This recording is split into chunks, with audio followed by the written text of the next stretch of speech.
Una vez más, bienvenido sea usted, amigo oyente, hermano que está con nosotros, a esta segunda parte de lo que comenzamos en este día, en nuestra primera lección.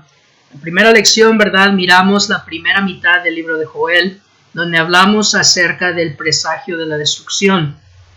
Recordemos de que el libro de Joel se puede dividir en dos partes, pero seguiremos ahorita en unos minutos acerca de eso. Pero antes de comenzar, que vayamos a nuestro Dios en una oración y pongámonos en sus manos para que Él nos ayude a poder meditar y concentrar en su palabra. Te invito a orar conmigo. Amantísimo y buen Dios, sagrado Rey y eterno Padre, gloria y honra sean suyas, sublime Dios, por toda la eternidad.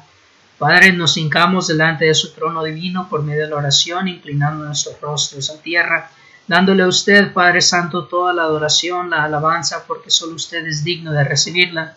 Pero igualmente, Señor, nos ofrecemos a nosotros mismos, Señor, en sacrificio vivo, buscando ser un olor grato, un olor fragante delante de su divina presencia.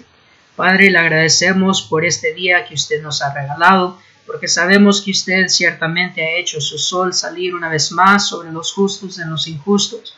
Pero sobre todo estamos agradecidos, Señor, por ese plan de redención que usted preparó desde la eternidad. Bendito Rey, para poder nosotros morar con usted aún después de la vida aquí en la tierra.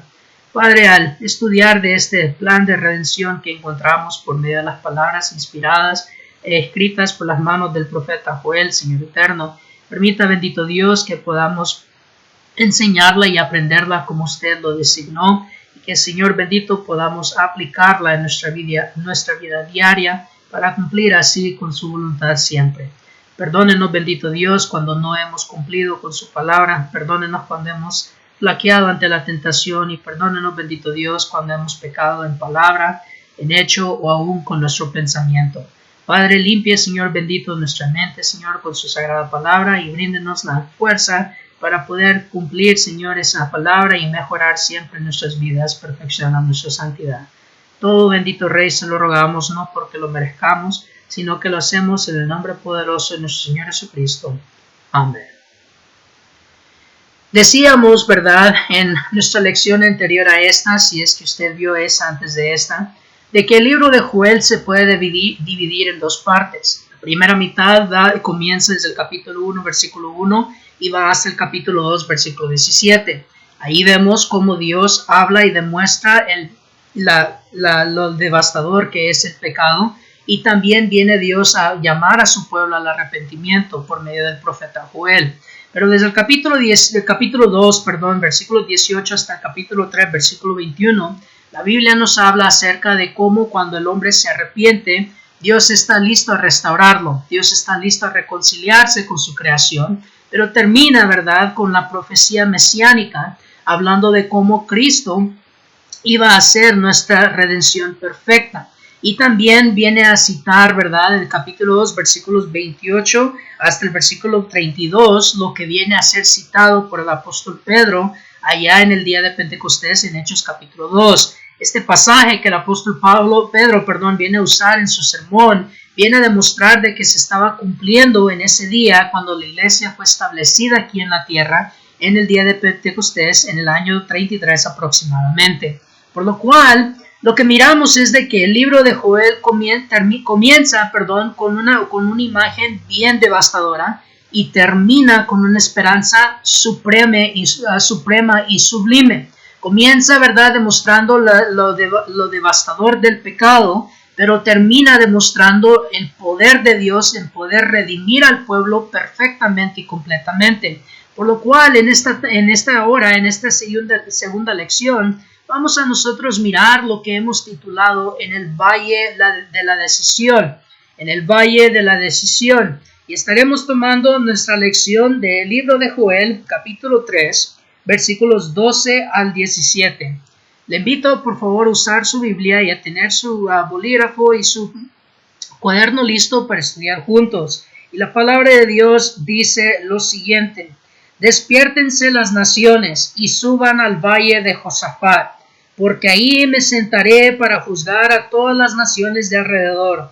Echad la hoz, porque la mies está ya madura. Venid, descended, porque el lagar está lleno. rebosan las cubas, porque mucha es la maldad de ellos. Muchos pueblos en el valle de la decisión, porque cercano está el día de Jehová en el valle de la decisión. El sol y la luna se oscurecerán y las estrellas retraerán su resplandor. Y Jehová rugirá desde Sión y dará su voz desde Jerusalén, y temblarán los cielos y la tierra. Pero Jehová será la esperanza de su pueblo y la fortaleza de los hijos de Israel. Y conoceréis que yo soy Jehová vuestro Dios, que habito en Sión, mi santo monte, y Jerusalén será santa, y extraños no pasarán más por ella. Qué palabras más maravillosas, dependiendo en qué lado usted se encuentre, ¿verdad? Pero es interesante ver que el capítulo 3 está hablando el mismo mensaje.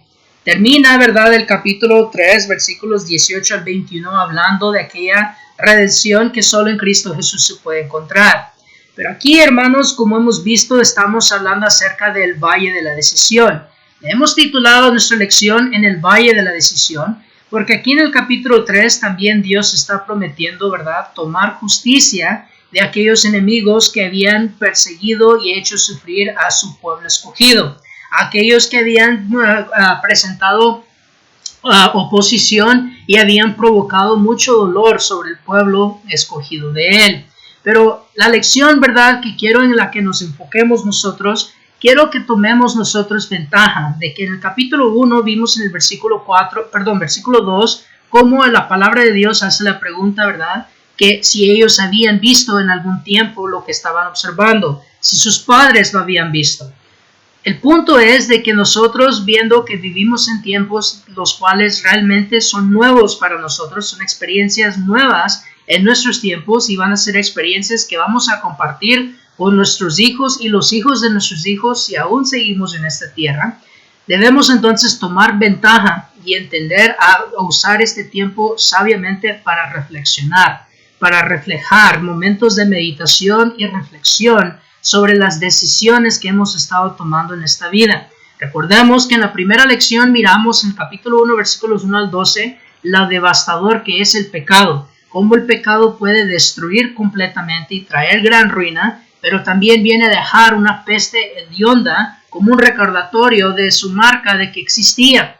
Pero aquí en el capítulo 3, versículos 12 al 17, observemos cómo es de que estamos en el valle de la decisión. Dios, ¿verdad?, aquí está hablando de cómo Él iba a llamar a juicio a todas las personas acerca de las decisiones que han tomado. Podemos nosotros observar claramente de que aquí Dios está hablando de llamar a cuentas al hombre sobre lo que ha hecho mientras está aquí en la tierra, sobre las decisiones que tomemos sobre nuestras vidas, sean buenas o sean malas. Pero para poder nosotros entender mejor, ¿verdad?, debemos de empezar a escudriñar y entender, ¿verdad?, qué es el rugido que se viene a escuchar desde Sión. Volvamos a leer el capítulo 3, versículo 16. Dice, y Jehová rugirá desde Sión, y dará su voz desde Jerusalén, y temblarán los cielos y la tierra, pero Jehová será la esperanza de su pueblo y la fortaleza de los hijos de Israel. Debemos entender, hermanos, de que aquí el rugido de Sión es semejante o es una figura a hablar en cuanto a la iglesia predicando el evangelio. Nótese la comparación en Isaías capítulo 2, versículos 1 al 4, Daniel capítulo 2, versículos 44 al 45 y Zacarías capítulo 14, versículos 6 al 9. En cada una de esas profecías eclesiásticas, es decir, las profecías en cuanto a la iglesia, siempre miramos lo común de que Dios dice que su ley iba a proceder desde Sión, iba a proceder desde Jerusalén.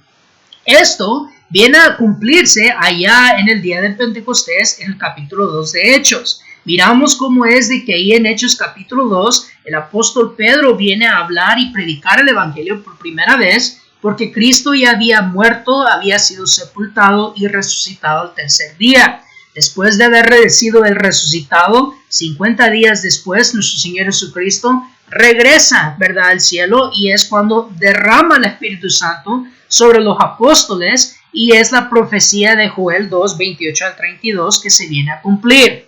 Pero el rugido desde Sión, el rugido de Dios desde Sión, se está refiriendo al poder del Evangelio, a cómo Dios iba a predicar la redención en su Hijo por medio de su iglesia. Comparemos ahora las profecías en su cumplimiento. Hemos mencionado Hechos capítulo 2, versículos 1 hasta el final del capítulo, pero también véase segunda carta a los Corintios, capítulo 10, versículos 3 al 6, y la epístola escrita a los Efesios, en capítulo 3, versículos 8 al 12, pero le invito a que ponga cuidado, mucho cuidado al versículo 10 del capítulo 3, donde dice la palabra de Dios que por medio de su iglesia es que Él ahora habla.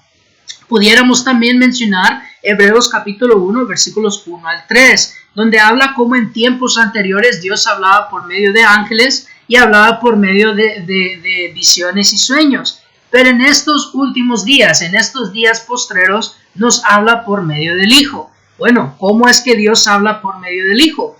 Nosotros somos el cuerpo del Hijo. Nosotros, la iglesia, somos el cuerpo de Cristo, quien es nuestra cabeza. Efesios capítulo 1, versículos 22 y 23 nos enseña esto. Colosenses capítulo 1, versículo 18 hasta el final del capítulo también nos enseña esto y varios pasajes más. Por lo cual, la iglesia aquí en la tierra es como el Hijo ahora habla. Pero debemos de hacer algo muy claro. No de nuestra opinión y no de nuestro propio pensamiento. La iglesia, cuando enseña y predica la palabra de Dios, la palabra inspirada de Dios, es como Dios viene a rugir desde Sión. Entonces, hermanos, vamos a estar mirando nosotros, o vamos a entender que cuando estamos en el valle de la decisión, Dios está llamándonos a cuentas. Dios nos está diciendo, ¿verdad?, de que nosotros nos encontramos en el valle de la decisión, y observe cómo en el verso 12 dice, ¿verdad?, que estamos en el valle de Josafat. Vaya conmigo ahora a Hechos capítulo 17. Hechos capítulo 17, versículos 30 en adelante. Hechos capítulo 17, versículos 30 al 34 dice lo siguiente. Pero Dios, habiendo pasado por alto los tiempos de esta ignorancia, ahora manda a todos los hombres en todo lugar que se arrepientan, por cuanto ha establecido un día en el cual juzgará al mundo con justicia, por aquel varón a quien designó, dando fe a todos con haberle levantado de los muertos. Pero cuando oyeron lo de la resurrección de los muertos, unos se burlaban y otros decían, ya te oiremos acerca de esto otra vez. Y así Pablo salió de en medio de ellos, mas algunos creyeron, juntándose con él, entre los cuales estaba Dionisio el Areopagita, una mujer llamada Damaris, y otros con ellos. Debemos de mirar cómo es de que cuando habla la Biblia del valle de Josafat, recordemos que el nombre de Josafat significa Jehová juzga. Josafat en hebreo significa Jehová juzga. Por ende, esto quiere decir que Dios está llamando a cuentas a la humanidad. Ahí en Joel capítulo 3, versículos 12 al 17, se nos está demostrando donde Dios está juzgando a las naciones. Dios está llamando a cuentas al hombre. Y vemos que le llama el valle de la decisión, porque es donde Él va a decidir si nuestras obras son buenas o son malas. Mas, sin embargo, también se le llama el valle de la decisión, porque mientras estamos en esta vida, las decisiones que nosotros tomemos en el presente van a reflejarse en la decisión que Jehová Dios, o mejor dicho, por aquel quien levantó, dice el apóstol Pablo, eso es decir, Cristo Jesús, que es el juez justo, 1 Juan capítulo 2, va Él a tomar su final decisión. Lo que nosotros decidamos hacer ahora en la vida, cómo nosotros decidamos conducir nuestra vida, es lo que va a determinar a dónde vamos a nosotros estar en la eternidad. Por lo cual, cuando Dios dice verdad y nos llama al valle de Josafat, Dios nos está poniendo verdad al tanto de que va a llegar un día cuando nuestras decisiones van a darse a conocer si fueron justas o injustas. Una vez más, Dios aquí está hablando en el capítulo 3 con aquellos enemigos, está hablando hacia sus enemigos y les está advirtiendo de que Él les está llamando a juicio, de que ellos iban a tener que dar cuenta de las malas decisiones que habían tomado en ser inhumanos con su pueblo. Pero nosotros también debemos de ver cómo esto sí se aplica a nosotros mismos. Véase como ahí en Hechos capítulo 17, comenzamos en el versículo 30, donde el apóstol Pablo habla de que Dios ha establecido un día cuando todos, ¿verdad?, vamos a tener que dar cuentas. Pero nótese, al final del verso 30 dice de que debemos de arrepentirnos. Pablo, ¿verdad?, estando ahí con los atenienses, estaba queriendo animar a que dejaran la idolatría. Estaba enseñándoles, ¿verdad?, lo insensato de estar adorando a imágenes que no podían responder y que eran mudas y eran sordas. Por lo cual el apóstol estaba animando a los atenienses a que buscaran al Dios verdadero. Él usó la ventaja de aquel rótulo que decía al Dios no conocido. Entonces Dios, ¿verdad?, estaba siendo ahí reflejado o estaba rugiendo por medio de la prédica de Pablo. Y note, el mensaje de Pablo era que se arrepintieran, que tomaran la decisión de cambiar, que dejaran la idolatría y que buscaran a Dios. Pero noten cuando estaban en el valle de la decisión, que en el versículo 32, unos se burlaron, otros decidieron que en otra ocasión te oiremos. No le dieron la importancia, no le dieron, ¿verdad?, una importancia muy necesaria a considerar y pesar lo que Pablo estaba diciendo. ¿Y por qué? Bueno, para empezar, la forma en cómo se acercaron a Pablo era porque querían oír algo nuevo. Pero lo otro también es porque cuando él vino a hablar de la resurrección de Cristo Jesús, observe qué fue lo que ellos vinieron a burlarse o ellos vinieron a desinteresarse. En otra ocasión te oiremos. Como no creían en la resurrección, lo miraban como algo incapaz, miraban eso como una fantasía, ellos entonces no le dieron la importancia, les dejó de interesar, lo miraron como una fábula y al rechazar y burlarse de lo que Pablo estaba hablando, tomaron ellos su decisión en el valle de la decisión. Esto debe de traernos a memoria la advertencia que nuestro Señor Jesucristo hace allá en Juan capítulo 12, comenzando desde el versículo 43 hasta el versículo 48. Recordemos que nuestro Señor Jesucristo ahí habla y dice que la palabra que él hablaba no era suya. ¿Por qué? Porque no hablaba de su propia autoridad, sino que él hablaba de lo que el Padre le había dado que hablara. Pero también nuestro Padre Celestial, por medio de su Hijo, nos enseña de que las palabras que él hablaba eran las que iban a juzgar en aquel día. La palabra que él había enseñado, la palabra que él había predicado, era lo que iba a dar ese juicio. Entonces observe cómo la Biblia sí es lo que viene a traer, ¿verdad?, que el hombre decida. La Biblia es como Dios viene a traer su juicio. Recuerde usted ahí en el día de Pentecostés, en el versículo 37 del capítulo 2, dice que cuando ellos oyeron esto, ¿qué fue lo que oyeron? La prédica del Evangelio, lo que el apóstol Pedro les estaba diciendo, y dice que él les había revelado que al Mesías, al Cristo que tanto esperaban, lo habían crucificado. Cuando ellos oyeron esto, dice la palabra de Dios, se compungieron de corazón, es decir, les tocó, les cortó, les penetró hasta lo más profundo la culpa de las decisiones inicuas que habían tomado en haber crucificado a su Mesías. Pero ¿cuál fue la reacción santa que ellos tuvieron? Varones hermanos, ¿qué haremos? Observen, comenzó la decisión mala en querer crucificar a Cristo, pero cambian de corazón, cambian de mente y se arrepienten, deciden, tenemos que reconciliarnos con Dios, tenemos que restaurar el daño que hemos hecho con nuestro propio Mesías. En el verso 38 el apóstol Pablo, ¿verdad?, les anima no solamente a que se arrepientan, sino que también se bauticen, ¿verdad?, que se bauticen para poder ellos cambiar y ser limpiados de estas malas decisiones. Por lo cual vemos, hermanos, de que cuando nosotros somos llamados al valle de Josafat, está advirtiéndonos nuestro Dios por medio de ese pasaje de que Él está juzgando nuestras acciones y que todo lo que nosotros hagamos en la carne va a ser juzgada, sea bueno o sea malo. ¿Por qué? Porque en Hechos capítulo 17, versículo 34, no solamente burladores o personas impías se encontraban. Dice la Escritura que hubieron algunos que sí les interesó, hubieron algunos que sí aceptaron y creyeron. Y no solamente aceptaron y creyeron, sino que vinieron a obedecer el Evangelio. Y se nos da el nombre de Dionisio y se nos da el nombre de Dámaris y otros entre ellos. Por lo cual, en ese valle de la decisión, no solo se encontraban las personas que han rechazado a Dios, también se encontraron personas que habían aceptado a Dios. Esto debe traer a nuestra memoria, ¿verdad?, la parábola en Mateo capítulo 25, cuando dice nuestro Señor Jesucristo que en aquel día Él iba a enviar a sus santos ángeles para separar a las chivas de las ovejas, ¿verdad?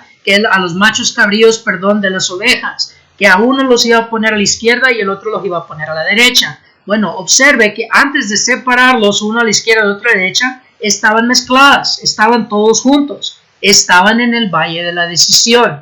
Ahí está representando la creación, la humanidad, antes de que Cristo venga por segunda vez. Nosotros ahorita, hermanos, nos encontramos en el mundo. Amigo, usted también ahorita se encuentra en el mundo. Y ahorita, cristianos y no cristianos, creyentes y no creyentes, estamos mezclados, estamos todos juntos. Estamos todos ahorita en esta vida, en el valle de la decisión, donde vamos a estar tomando la decisión de aceptar o de rechazar el evangelio que es predicado por medio de la palabra de Dios. Pero por esta razón es importante entonces también saber cuál es la localidad de Sión.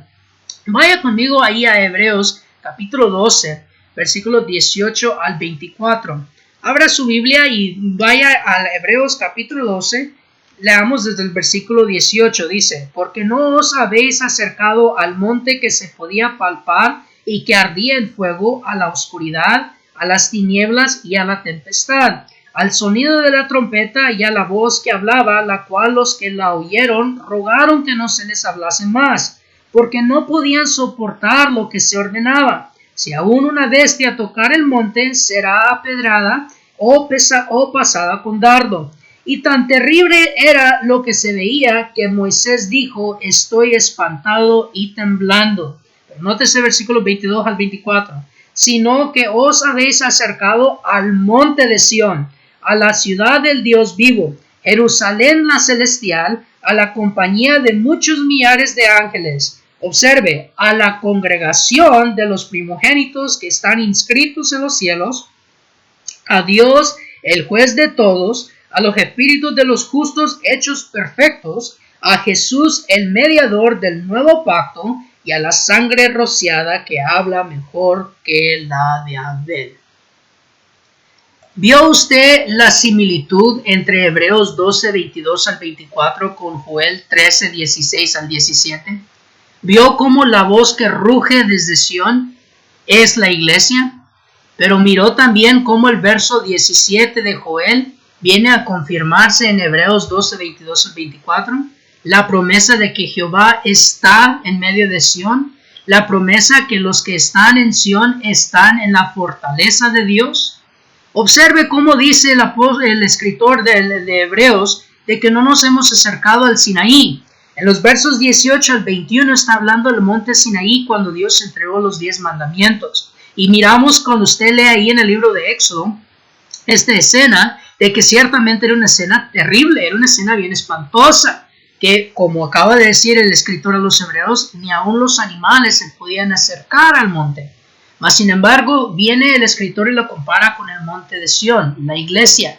La iglesia de Cristo es el monte de Sión. La iglesia de Cristo es la Jerusalén celestial. La iglesia de Cristo es la congregación de los primogénitos. Pero se fijó también que dice, ¿verdad?, que la iglesia de Cristo es Jesús el mediador del nuevo pacto y a la sangre rociada, la que habla mejor que la de Abel. Todo esto es para describir a la iglesia. La localidad de Sión o el local de Sión es la iglesia.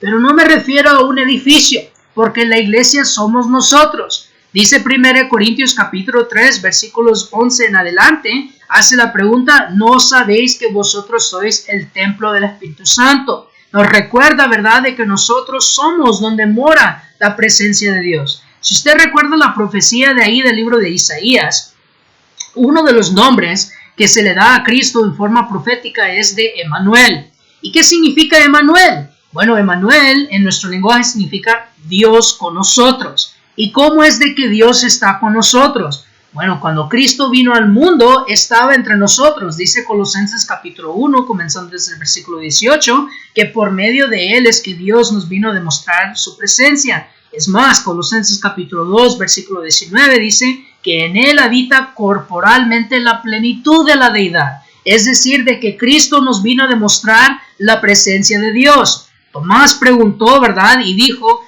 Maestro, muéstranos al Padre. Cristo le respondió, ¿cuánto tiempo os han dado conmigo y preguntáis, muéstranos al Padre? Entonces Cristo Jesús ahí le respondió a su discípulo de que los que habían visto al Señor estaban viendo al Padre, pero no hablaba físicamente, estaba hablando en lo espiritual, en lo santo, en la forma, verdad, divina.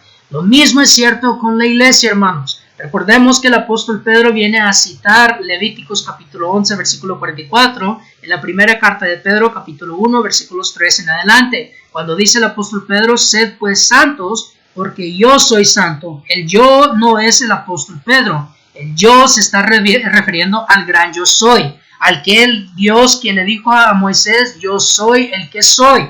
Entonces el gran yo, Jehová Dios, el Dios creador de este mundo, él viene a reflejarse en la iglesia cuando la iglesia es santa.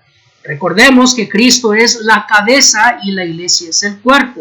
Un cuerpo sin cabeza no puede vivir y una cabeza sin cuerpo no puede existir. Por lo cual Dios sigue estando con nosotros por medio de Cristo Jesús, quien es la cabeza de la iglesia.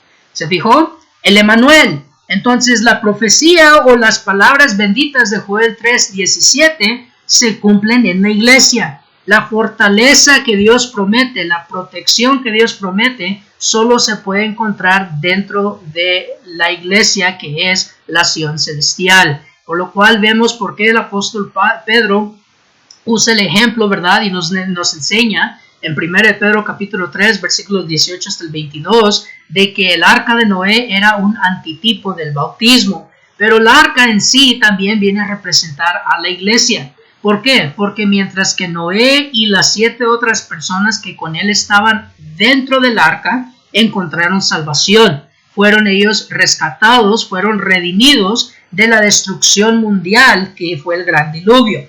Lo mismo es cierto, hermanos, en nuestros tiempos. Cuando estamos en Cristo Jesús es donde nosotros vamos a encontrar la salvación de aquel gran día terrible. Colosenses capítulo 3, versículos 1 al 5 nos hace esta promesa, por lo cual miramos que la localidad de Sion se refiere a la iglesia de Cristo, la iglesia que Él vino a establecer y Él compró con su propia sangre. Miramos que el valle de Josafat es donde Dios dice que Él va a juzgar, pero también vemos que la localidad de Sion se refiere a la iglesia, como miramos ahí en Hebreos capítulo 12. Pero tenemos que preguntar, ¿cuál es el mensaje rugido desde Sion?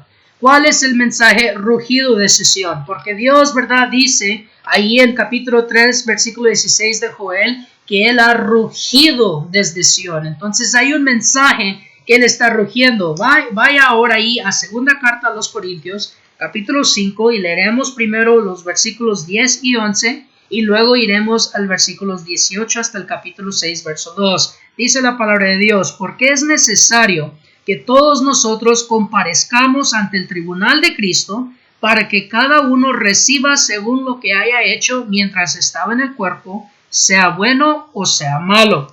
Conociendo pues el temor del Señor, persuadimos a los hombres, pero a Dios le es manifiesto que lo que somos, y espero que también lo sea a vuestras conciencias.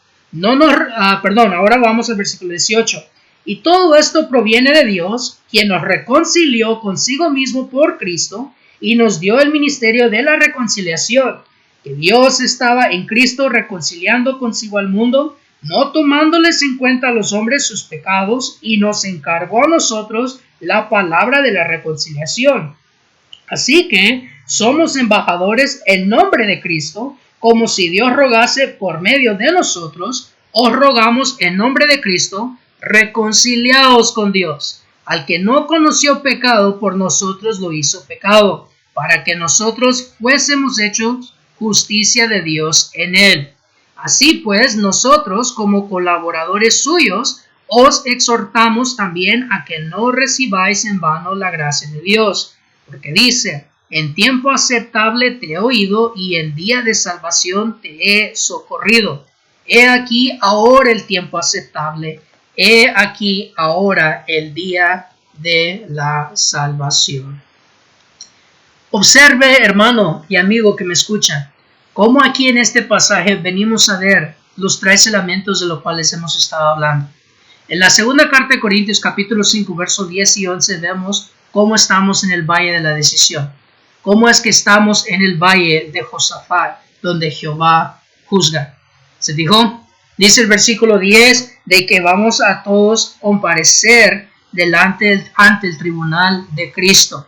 Pero no solamente los impíos, no solamente los que van a ser castigados, no solamente aquellos que han tomado decisiones insensatas, no. Porque dice el texto que todos vamos a comparecer y dice que ahí, ¿verdad? Todos vamos a tener que dar cuenta de lo que hemos hecho en el cuerpo, sea bueno o sea malo. Allá en Atenas, en Hechos capítulo 17, hubieron aquellos malos que se burlaron y que tuvieron inmunda o tuvieron insignificante, en poco, mejor dicho, la resurrección de Cristo Jesús. Pero también hubieron buenos. Hubieron aquellos como Dionisio y como Dámaris, quienes creyeron, quienes aceptaron y obedecieron el Evangelio. Ellos, estando en el valle de decisión, decidieron. Los que se burlaron y los que no quisieron aceptar que la resurrección había ocurrido, se quedaron afuera de las puertas de Sion, mientras que Dionisio, Dámaris y los que con ellos creyeron, entraron dentro de la fortaleza o la ciudad fortificada de la Sion celestial. En el valle de la decisión vamos a nosotros decidir si queremos entrar a la fortaleza que Dios ha preparado para sus santos o si nos vamos a quedar afuera. Vuelvo a traer a memoria a Mateo capítulo 25 el ejemplo de aquellas 10 vírgenes, las 5 sabias o prudentes y las 5 insensatas. Las 5 insensatas se quedaron afuera, ¿se acuerdan? Se quedaron afuera de las bodas y clamaban queriendo que se les volviera a dejar entrar. Pero viene el esposo a responder, nunca os he conocido.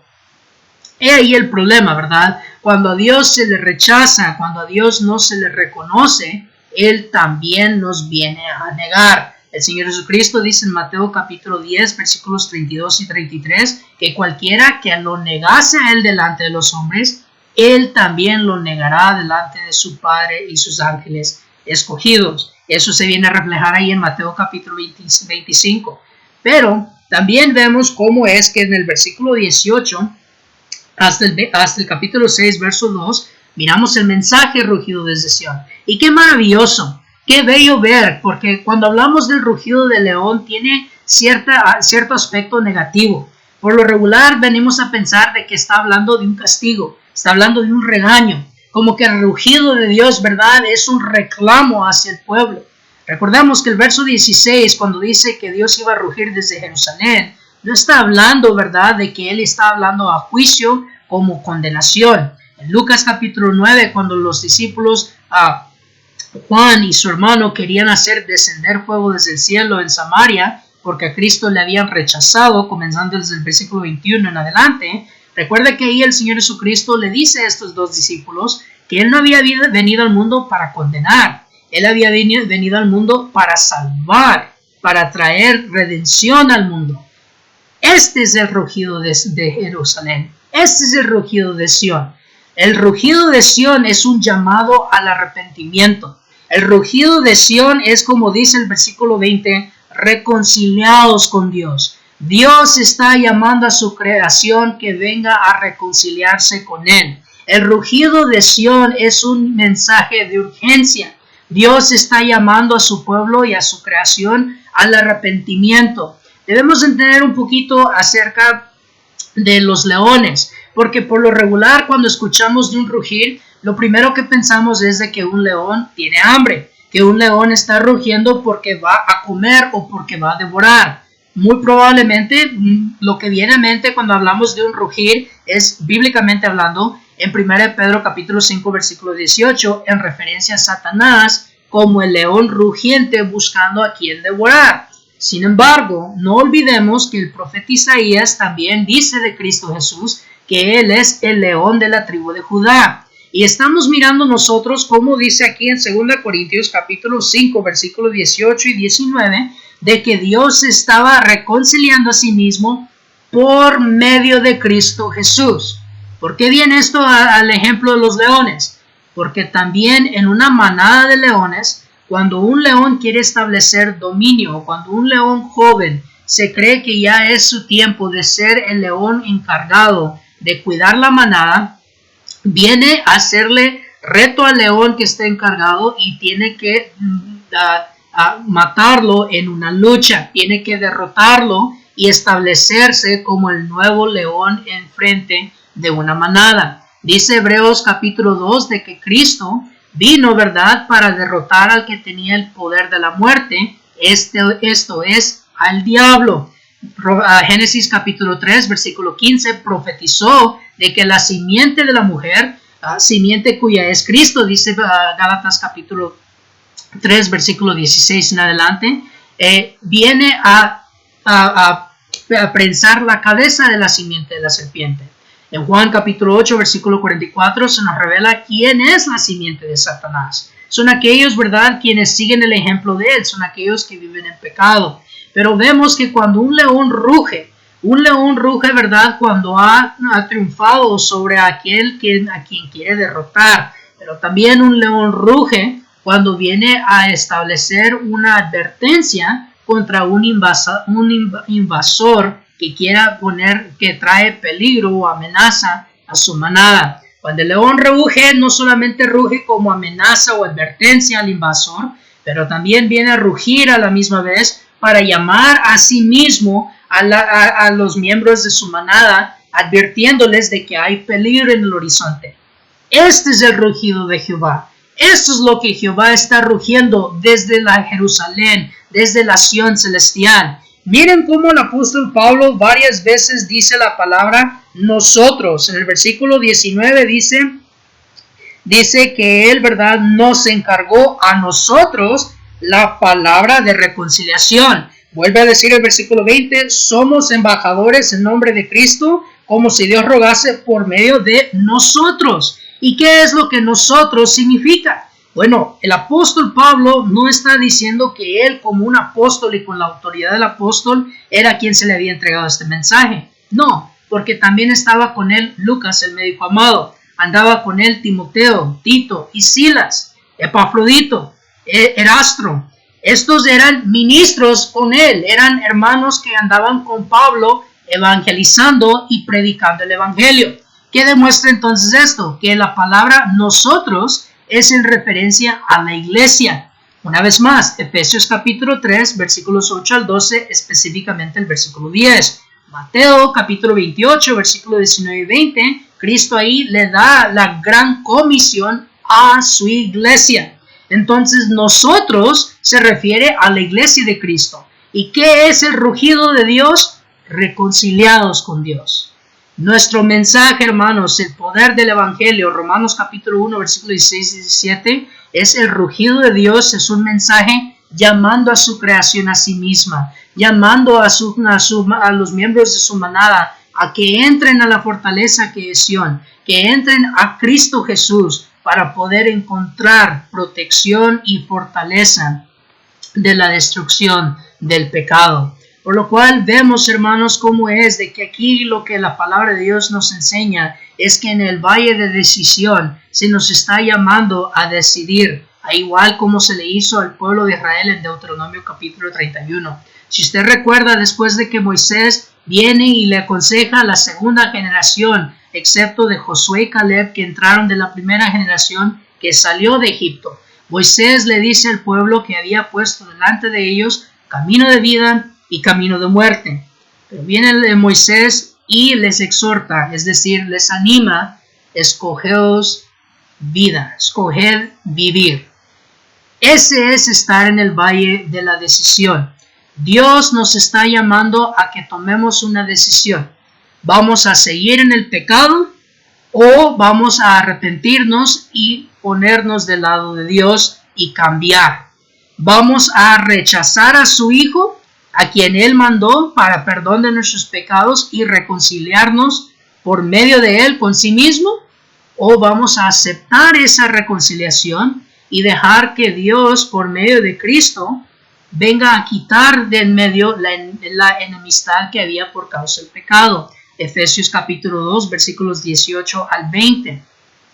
Por lo cual, cuando nosotros estudiamos este mensaje precioso de Joel, miramos que al hablar del significado del valle de Josafat, se está refiriendo a que Jehová juzga, que Dios, verdad, va a llamar a cuentas nuestras decisiones y lo que nosotros decidamos en este valle va a reflejarse o va a depender de la decisión final que Dios tomará. Pero también demuestra y nos enseña a dónde se encuentra la Sión celestial. Es decir, la iglesia es el cumplimiento de esta Sión, de esta profecía eclesiástica. Y también miramos que el mensaje rugido desde Sión no es un mensaje de juicio, no es un mensaje de castigo, mejor dicho. No, al contrario, es un mensaje urgente de parte de nuestro Padre Celestial, queriendo recordarnos que Él está listo a reconciliarse con su creación por medio de la sangre de su Hijo. Por lo cual, hermano, si usted se ha desalentado, si usted se ha alejado de la iglesia, usted ha dejado de seguir su camino y ha tropezado, no es tarde todavía para volver a entrar de regreso a la ciudad. No es tarde todavía para levantarse y dejar que uno de sus consiervos, uno de nosotros, le ayudemos a curar su herida y le ayudemos a vendar esa herida. Recuerde, ¿verdad?, la imagen que se nos da ahí en Zacarías capítulo 3 en cuanto al sumo sacerdote Josué, donde Satanás quería en esa visión acusar al sumo sacerdote, pero Dios no lo permitió, sino que Dios dio la orden de que se le cambiaran sus ropas que estaban rotas y sucias. Bueno, lo mismo se mira en la parábola del buen samaritano, donde Dios nos demuestra que nosotros debemos de sobrellevar las cargas los unos de los otros. Gálatas capítulo 6, versículo 1 y 2. Y si usted, verdad, siente la necesidad de eso, contáctenos. Podemos orar por usted, podemos estudiar juntos y podemos cargar su cruz juntamente con usted para que usted, verdad, se encuentre adentro de la fortaleza de la Sión celestial y no afuera. Y usted, amigo, si aún usted no ha aceptado el Evangelio, si aún usted no ha decidido entrar a la fortaleza que es Cristo Jesús, no se detenga, no espere mucho tiempo, escudriñe lo que hemos estudiado, continúe de leer y ver lo que hemos visto, pero recuerde las palabras de 2 Corintios capítulo 6, versículo 2. He aquí el día, he aquí ahora el tiempo aceptable, he aquí ahora el día de la salvación. Si usted está convencido y usted ha visto que ciertamente la palabra de Dios se está enseñando en su forma pura, ¿qué espera? ¿Por qué se detiene? Busque una iglesia fiel del Señor que le pueda demostrar lo que usted ha aprendido con la Escritura y obedezca el Evangelio por medio de las aguas del bautismo. Y si usted gustaría saber a dónde encontrar una o cómo localizar una, siéntase con la confianza de contactarme al número ahí en pantalla o al correo electrónico y yo con mucho gusto haré el esfuerzo de ayudarle a usted en poder hacer esto posible. Pero no se espere. Yo le animo, ¿verdad?, de que escudriñe lo que hemos visto. Y como me gusta a veces decir, no me crea a mí, yo soy hombre, yo me equivoco. Compare todo lo que usted y yo hemos estudiado juntos con la Biblia. Deje que sea la Biblia la que le convenza a usted, porque el rugido de Dios es la Escritura inspirada cuando la iglesia la enseña y la predica como se nos ha ordenado por medio de los labios del Señor Jesucristo. Gracias, hermano y amigo, por su atención y una vez más le agradezco por su presencia y le animo, ¿verdad?, de que continuemos estudiando juntos. Entre tanto, que Dios le bendiga, que Dios le guarde y que siempre, ¿verdad?, pueda usted seguir adelante en el crecimiento y el desarrollo de nuestra fe. Que Dios le bendiga, amado oyente.